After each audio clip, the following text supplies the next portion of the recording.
のことだ。さもないと、さもないと、私がお前を殺す。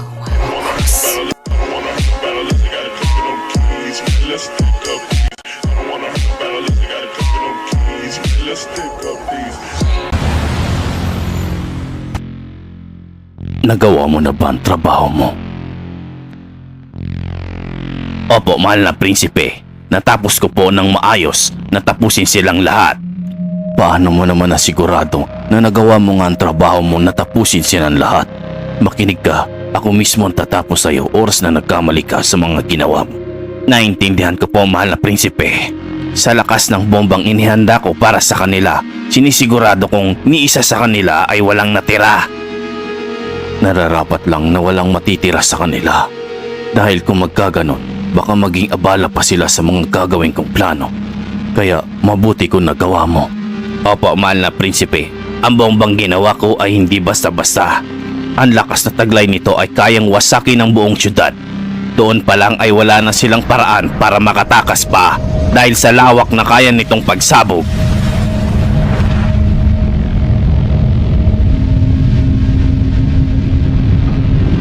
Kaya naman sigurado ako, ni Abo ay walang natira sa kanila.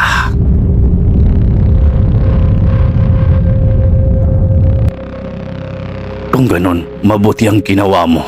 Sa ngayon, babalik muna ako ng Kakin Empire para ipaghanda ang karangalan na dapat sa iyo. Sumunod ka sa akin doon, makalipas ang 3 araw. Hindi lamang yan ang ipararangal ko sa iyo. Oras na makuha ko na ang lahat ng mga plano ko. Maraming salamat, mahal na prinsipe.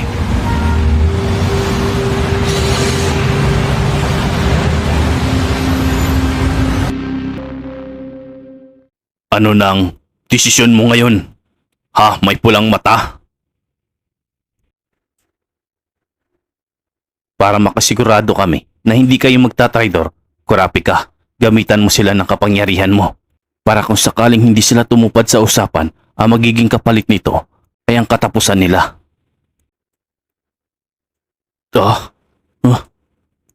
Tama ang naisip ni Lelorio. Magandang ideya din ito para maiwasan din natin ang pagdadalawang isip ng Phantom Troop. Kung yan ang paraan para maniwala kayo, sige, pumapayag kami. Isa lamang itong pagkakasundo. Kung hindi kami tumupad sa usapan, sigurado ito magiging katapusan namin, hindi ba? Tingnan natin itong misyon.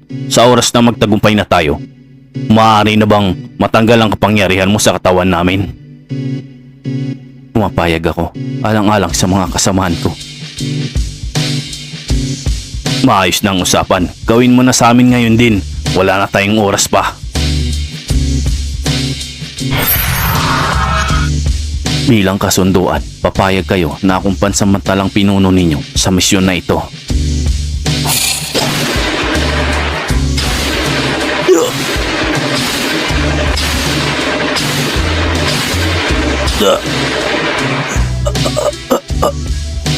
Ganito pala ang pakiramdam pag nakatusok ang mga kadena niya sa puso namin. Ngayon, nasa ilalim na kayo ng kapangyarihan ko. Kaya naman, sa oras na hindi kayo tumupad sa usapan, sabay-sabay itong babaon sa mga puso nyo. Siguro naman ay maliwanag na rin sa mga kasamahan mo ngayon.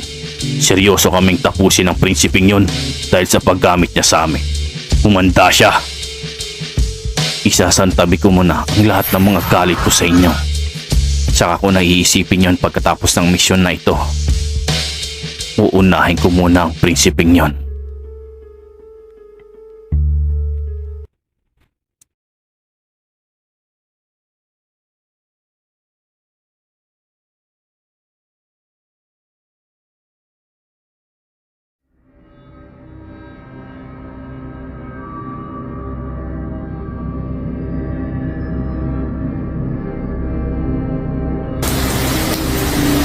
Sila po ang mga tao natagpuan namin malapit sa pinaglabanan nila Dawntrix.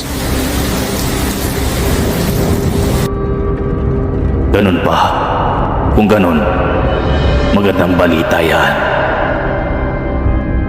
At ano naman ang balita kay Dawntrix? Sa uling pagkakataon, may lumaban kay Dawntrix na ang gusto ay makuha ang kapangyarihan ng Dark Continent at nagtagumpay ito. Ngunit di nagtagal ay natalo din siya dahil nagtulong-tulong ang unang lumaban kay Don Prix. Napag-alaman pa namin na ang dalawa pala dito ay mula rin sa lahi ng Prix. Di na nakapagtataka, malalakas din sila. Kung ganon, gawin nating bitag ang dalawang ito. Mga tao sila, hindi sila pababayaan ni Don Prix. Hayaan nating kusa siyang pumunta rito sa teritoryo natin, kasama ang iba pang mga tao. Huwag kayong mag-alala dahil hindi niya nataglay ang kapangyarihan ng Dark Continent. Nagamit ito ng sinasabi niyang huling lumaban sa kanya. Nalalaman ko ito dahil hindi ko na maramdaman sa iisang lugar ang kapangyarihan. Kusa na itong bumalik sa mga lugar kung saan nanggaling. Kaya naman, kayang-kaya na natin siya ngayon.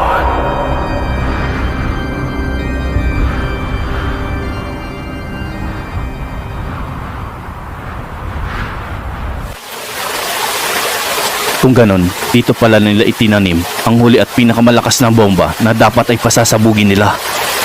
Napakatuso talaga ni Beyond Netero mag-isip. Buti na lang at naagapan natin.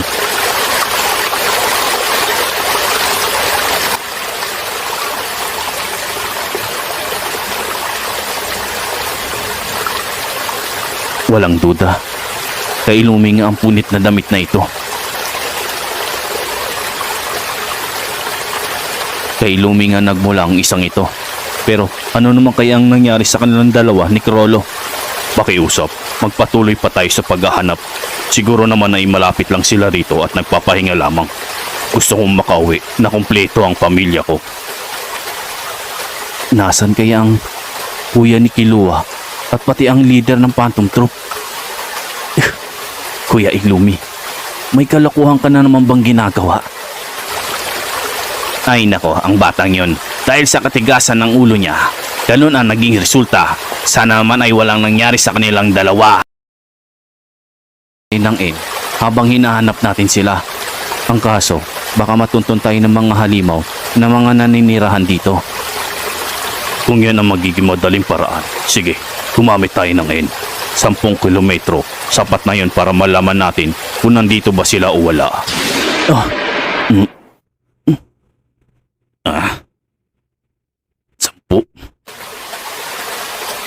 Totoo ba ito? 10 kilometro ang kaya niyang gawin sa pamamagitan ng N? Ibang klase. Ganong kalawak ang kaya niyang gawin. Wala ka pa rin talagang kupas, Don Prix.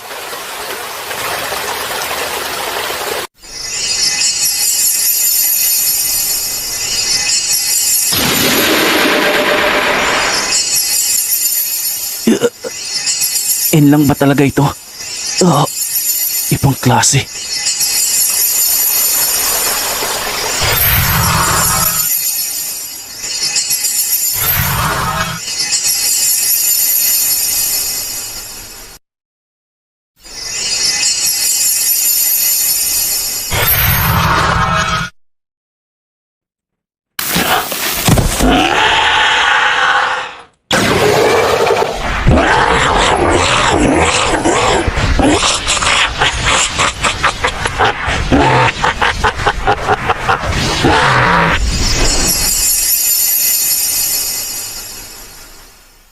Wala sila sa lugar na ito.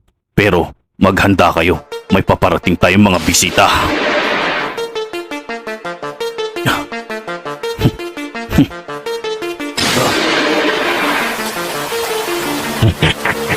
Mga tao nga!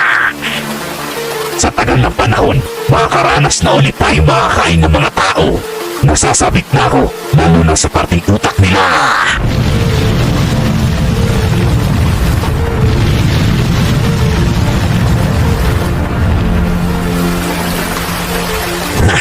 Akalain mo nga naman, kasama pa nila ang naghari-harian si Don Prix. Buti na lang ay wala na sa kanyang kapangyarihan na yon, kaya kaya na natin siyang tapusin. Malaking bagay na rin ito para sa atin. Pwede natin silang pagkakuhaan ng impormasyon kung nasaan talaga ang hinahanap natin. Marahil may kinalaman sila tungkol doon. O paano? Paunahan na lang tayo kung sinong makakain sa kanila. Nako, mukhang napakarami nyo yatang kalaban ngayon, guys. Dahil dyan ito, number 2. Akalain mo nga naman, marunong din pala magyabang ang mga halimaw dito. Ako nang bahala sa kanila. Mas magandang tignan habang kinakain natin sila ay nagmamakaawa ang kanang mga itsura. Tayo na nga.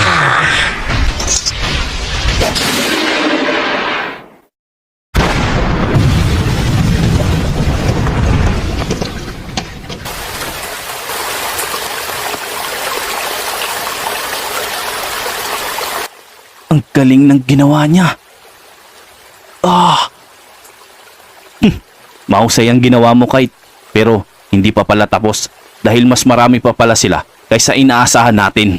Mukhang masaya na naman ang mangyayari dito sa Dark Continent.